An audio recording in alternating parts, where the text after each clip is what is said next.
In the world of sales, bidding for business can be tricky, especially when the customer focus is solely on price. So if you run a commercial cleaning company, the term lowest bidder might mean you win, but what do you really win? Might lack profit at the end of the day. So what can you do about this challenge? Well, let's do a deep dive into the strategies you need to bid jobs and win profitable contracts. And to do that, I welcome frequent guest Troy Harrison. He knows what he's doing when it comes to bidding and sales. Troy, welcome to the program. Thank you, Jeff. Excited to be here. I'm kind of excited about to talk about this topic because I know it is a big topic in the cleaning and Jan industry. Eh, It is. And I want to say this before you get started. You wrote a Sure. nice article on this topic, and I'll put the link in the video description if that's okay for That those who would like absolutely. to learn more. But Troy, let's just talk about this. Bidding is an every commercial company does it. They have to, and they want Yeah. the jobs. But there's a right way and a wrong way. Can you tell us why you think this topic today is so important? First of all, let's understand. Um, when you are bidding a bid where you're getting the RFQ, the request for quote, you're filling it out, you're firing it back across the transom. Essentially, what you're doing is playing chicken with other vendors to figure out who's going to take the least profit on a job. And I have seen this process go bad so many times in my career. And there's a few things that business owners need to understand. First of all, the first thing you need to understand whenever you get, whether you call it an RFQ, a bid spec package, whatever you want to call it, whenever you get one of those, some salesperson helped them write that package. Okay, they didn't come up with this all out of their own. There was someone advising them to do it. And if it wasn't you, your chances of winning that piece of business go down exponentially. And the first thing that I always did as a sales manager, because I used to have salespeople coming to me all the time. And even nowadays as a coach, I'll have business owners, sales managers, salespeople come to me with bid packages. The first thing I'll say is, okay, who is actually making the decision on this? Well, here's the person I responded to. That's not what I'm asking you.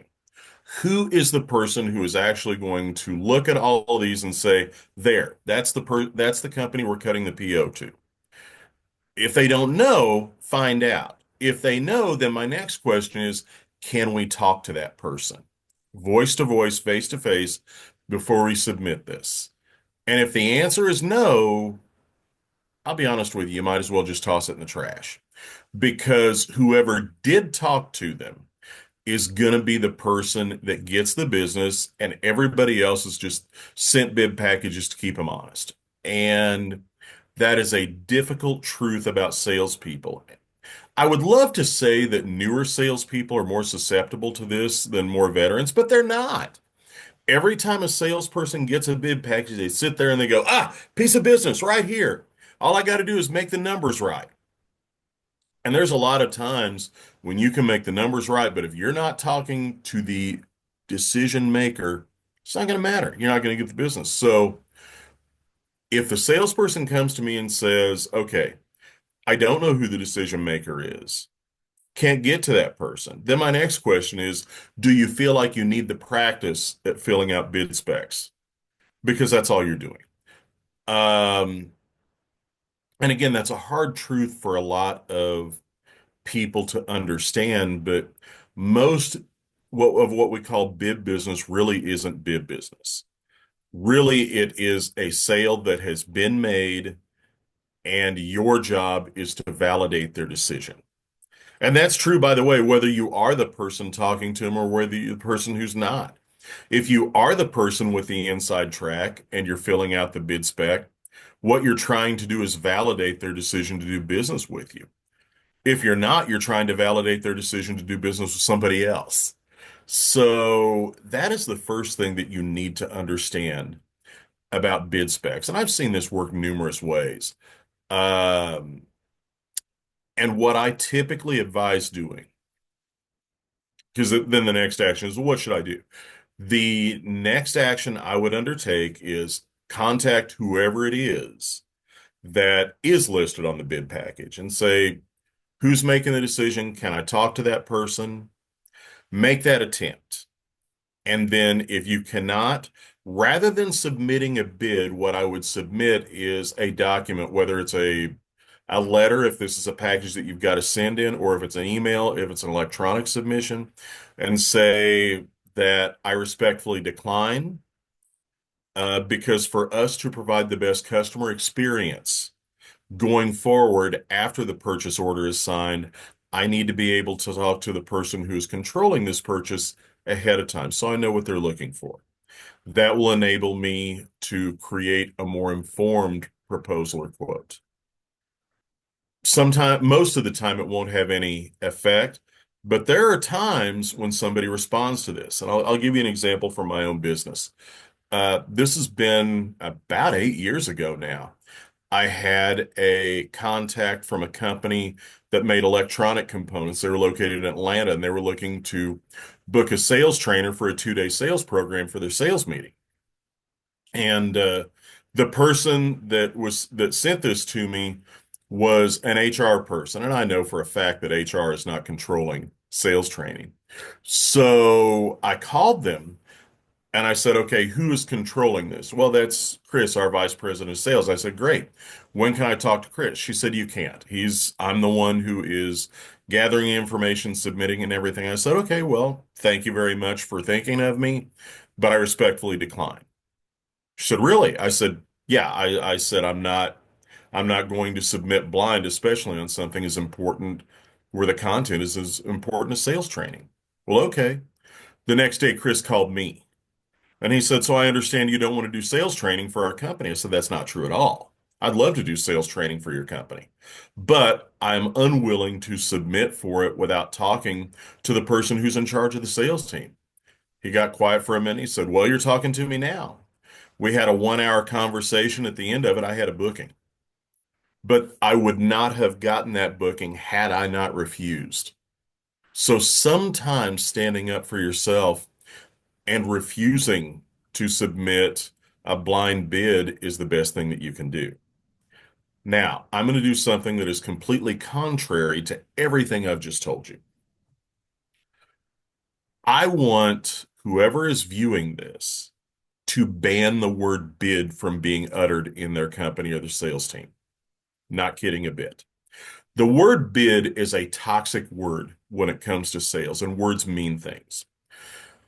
The word bid implies an auction, and an auction implies multiple participants, and it implies that the decision will be based solely upon the number that is arrived at the end. And there's a psychology to the word bid, both internally and externally. When you offer a bid to a customer, you are submitting to the idea that A, there are going to be multiple vendors, and B, that the decision is only going to be made on price. You are submitting to them. You are bowing to that. And salespeople should never do that.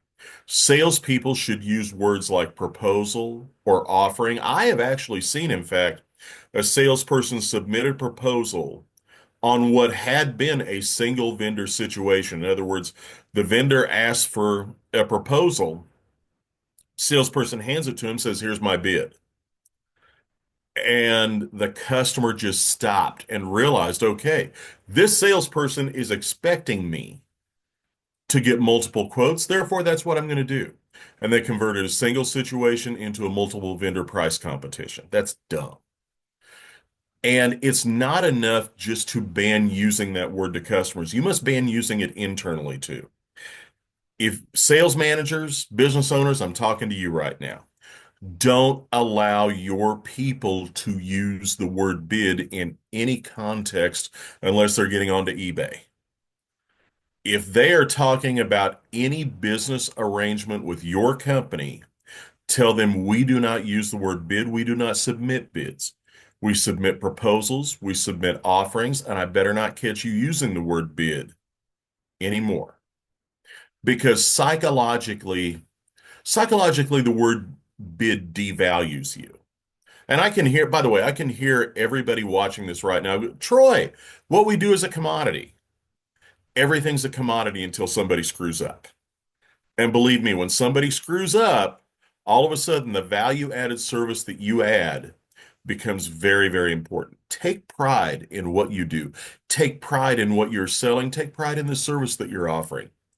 And don't devalue it by using the word bid. That's my best advice on dealing with bid business. And I realize long answer to a short question, but you're used to that by now. Good information. I kind of want to go back and edit out my using the word bid at the beginning because I didn't know you were going to tell me I couldn't use that word. No, leave it in there. But I like to save the biggest part for the end. You got to bring these things to a conclusion. Yeah. All right. Proposal. I like it. Proposal, offering. I'm even okay with quote. Quote. Yeah. Well, you said RFQ, I think, at the beginning. Yes. So many say an RFP, request for proposal, or quote, all makes sense. And even if the form says bid right on it, Hmm. here's my proposal. Yeah. I'm going to try not to say that word right now. Okay, good. So, couple of questions. You What would bet. you say to some advice to help a company trying to submit a quote proposal in response to someone that might say we have to take the lowest price? Because Well, that's the expectation. You touched on that, but how do you deal with that mindset and get them to see that, when you're on an airplane, a terrible thought that the lowest price company built that. yeah, I think it was one of the astronauts one time who was asked what they were thinking when they were sitting there and there were 10 seconds to launch, and he said, "I was thinking that every component on this spaceship was made by the lowest bidder." That's right. Um, that is a tough situation. Price is king. That's how people look at it. Well, and it's not. The truth of I it is agree. it's I not. There's agree. always a number. If you get down to the end and price is still king, you've got to ask yourself whether it's even worth the effort to fill that out. So you alluded to that too. You might have to walk away. If you don't get to talk Yeah. to the decision maker, you're not going to participate. Yeah, I mean, here's the thing. If you know for a fact, I see this all the time. I work with companies, and when I work with a company, I always tell them, you need to go into every sale expecting not to be the lowest price. Find other reasons for the company to buy beyond that. But every now and then you will get a customer who's so stubborn, they say, we're going to deal with the lowest price. Well, if that literally is their paradigm, unless you are positioning yourself as the lowest price provider in your market, which probably means the worst, then why even participate in that? Hmm. Now, lots of people say that they want the lowest price, but a skilled salesperson can ask good questions and understand. Now, there's other things that besides price, there are other things that even qualify you as a participant in the sales process. The good salesperson has to get in front of that decision maker and ask good questions. Ask the customer, what is your definition of success for this purchase? Unless you are dealing with the purchasing or procurement department, which you shouldn't be, you're probably not going to hear the answer, the lowest price. And if you are stuck at purchasing or procurement, again, ask yourself if you need the practice Hmm. because somebody else is going to get that piece of business. And I've dealt with purchasing and procurement before when I was selling industrial supplies, but it was always a secondary contact. My primary contact was whoever was telling procurement what to get. And then I would deal with purchasing and procurement to finalize the purchase orders. Hmm. So yeah, that's the answer to that question.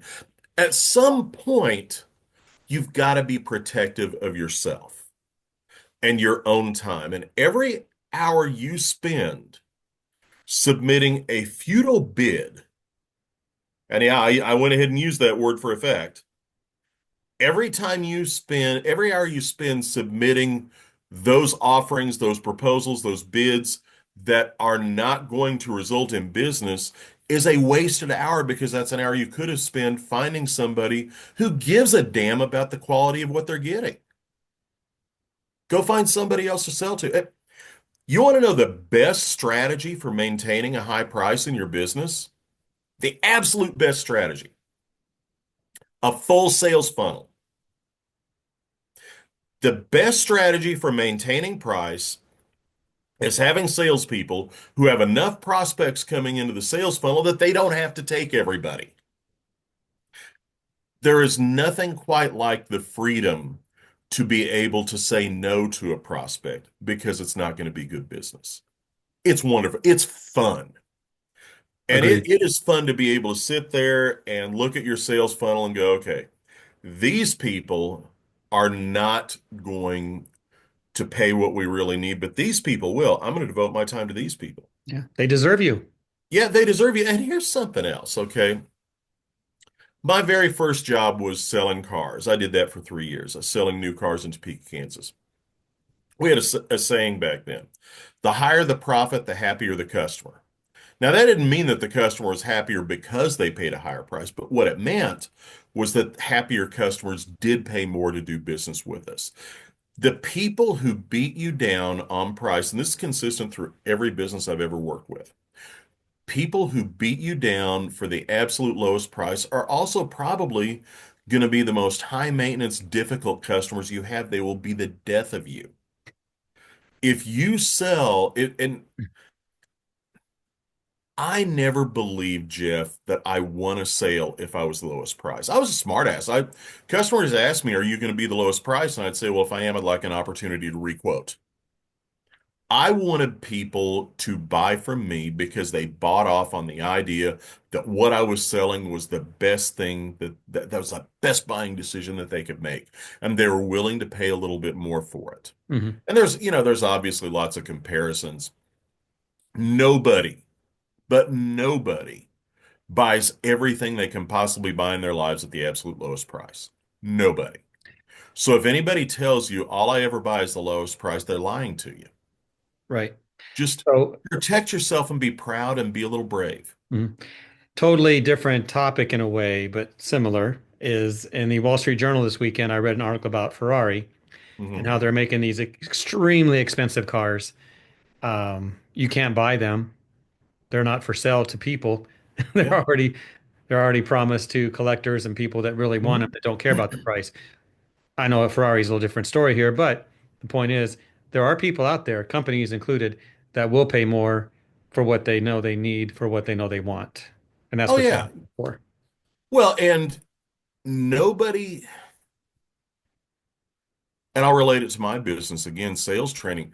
I've never heard anybody stand up and brag about finding the cheapest sales trainer. People don't brag about buying the cheapest anything unless their jobs are rated on saving money. And again, we're back to purchasing on that. Mm. People brag about making the best buying decision. And for everything that you can sell, there's somebody who does it a little bit better, there's somebody who does it a little bit worse. Be one of those people who does it a little bit better, be proud of it, have a full sales funnel, and be willing to say no to people that aren't going to pay what we need them to pay. At the end of the day, the company has to make profit. That is a locked in truth. And I'm going to take just another quick little tangent here, and I'm going to talk again to the sales managers because there's a psychology in sales that says, I'm going to sell this business super low, and then I'm going to work that price up to the point where it's profitable. That so seldom happens. Business that is sold bad stays bad. Business that is sold good stays good. And I can't tell you how many times I've seen salespeople come to sales managers say, all right, boss, look, I know this looks bad now. I get it. The terrible price. I know you really don't want this business at that price, but it's going to get bigger. It's going to get better. We're going to get higher prices. We're going to add locations, et cetera, et cetera, et cetera. It's okay for a sales manager to say no to a deal, even if the customer has it signed. Or, I mean, even if the salesperson has gotten it signed by the customer, it's okay to say no and say, go back and get more money. I can't take this piece of business. Sometimes no is one of the most valuable words you can say, whether you're a salesperson or a sales manager. My rule of salespeople was this: always do a better job of selling your customer than you do on selling me as why I take the deal. But again, at the end of the day, we've all got to make profit. Yeah. Your That customers understand that.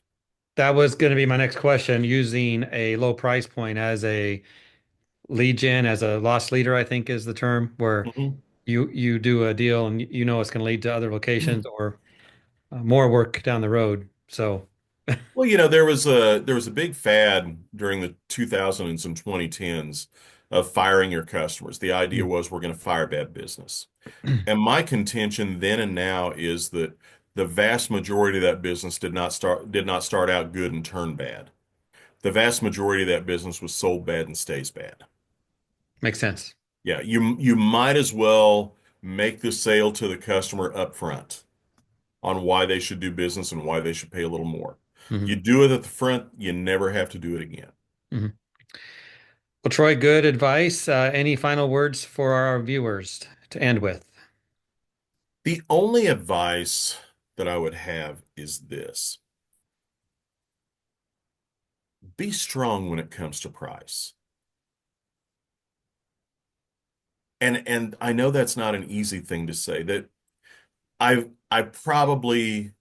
worked with hundreds of clients in the last 20 years of doing business. I'm trying to think real hard about one where the salespeople weren't complaining that the prices were too high and it was hurting our competitiveness. That's a universal truth. But yet, a lot of sales managers, and again, I'm talking to the management now, they get in this silo and they think, oh my God, our prices are too high. Not necessarily. That's just a reflective thing. That's the easiest excuse you can make is that our prices are too high. Be strong. Coach your salespeople to understand that, yes, we are going to charge a higher price than our competitors, and it is your job. I expect you to get those prices. And we're not going to argue about that. If you do those things, not only will you have a better profit margin, you're going to have a happier customer base.